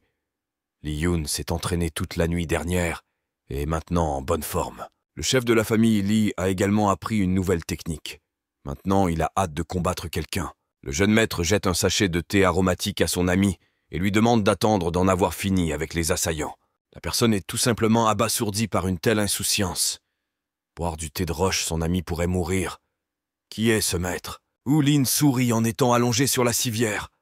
Il tient entre ses mains un chèque de règlement pour une prime à celui qui sera le premier à tuer son agresseur. Soudain, une lame volant rapidement déchire le papier entre les mains du guerrier vaincu. Wu Xin saute par les portes ouvertes. Il y a un sourire sur son visage. Il est rassemblé et prêt pour le combat. Irrité par cette ruse audacieuse, Maître Hu ordonne à ses soldats de tuer le jeune homme impudent. Une foule de guerriers se précipita en avant, dégainant leurs armes blanches au fur et à mesure. Il semblerait que notre héros n'ait aucune chance de gagner. Le premier à entrer dans la mêlée est le maître de la Sainte-Âme, le plus fort des gens arrivés. Le vieux combattant invoque immédiatement son esprit combatif, un énorme serpent. Le maître est satisfait de l'effet produit et attend avec impatience une victoire rapide. Le jeune Li Yun est étonné de la tournure des événements. Un énorme boa constrictor ouvre la bouche pour attaquer. Il est très dangereux. Notre héros concentre son énergie magique.